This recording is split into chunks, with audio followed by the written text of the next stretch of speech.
Which jet ski would you take with a loaded stern jet ski camping for a week offshore at Channel Islands National Park, favorable weather conditions?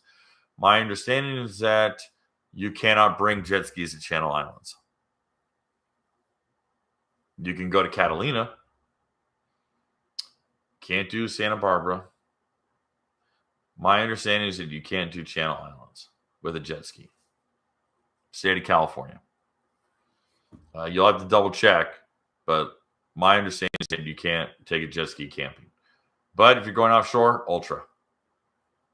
Problem is fuel. There's no fuel. There's nothing on the Channel Islands.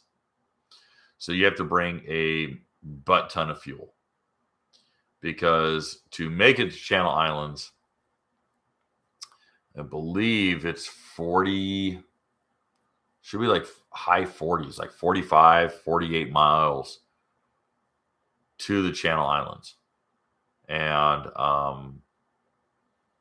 I'll tell you what, I went through all 21 gallons of gas when I would race Long Beach, Catalina, and that's a 55-mile lap.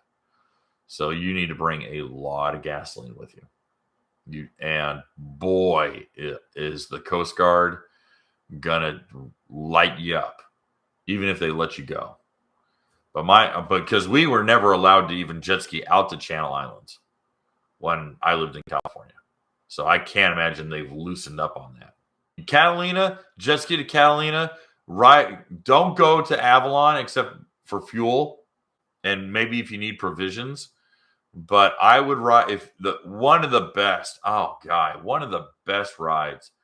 Leave out of Long Beach, ride Deuce. Or you could go out of Dana Point because you're in Newport. Leave out of Dana Point. You can ride. It's a little bit longer. It's like 30 miles. But ride. See, from Dana, you're going north by northwest.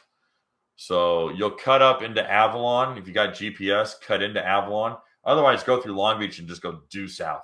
So easy. It's literally due south from Queensgate in Long Beach. Go to Avalon, get your fuel or get your provisions if you don't bring them with you.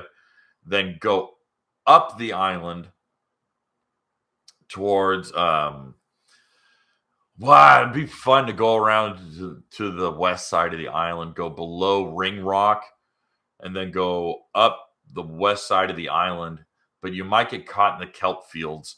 And if you got a good anchor and good rope and you can really anchor your ski down, it's pretty rocky beach on the west side. You're not going to get really nice sandy beach, but there is camping on the west side of the island. Otherwise, you can go north up the island from Avalon, you can go up to Twin Harbors, and there's cabins that there's little like bungalow cabins that are open air cabins. You just put little mosquito nets down and you can camp there if you've reserved it. Otherwise, there is a couple camping locations just past Twin Harbors that will take you up.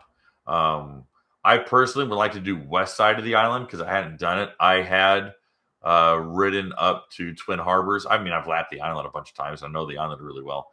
But Catalina is a fun island, and that's a great way to cut your teeth.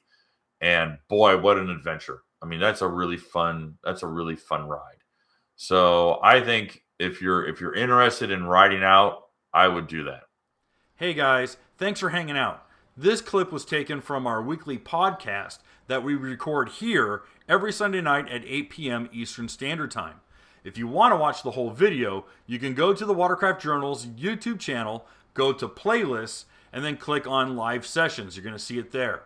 Otherwise, go ahead and leave a like, a comment, and definitely subscribe to the channel. It helps us grow. And again, thanks again for watching our videos, and we hope to see you soon.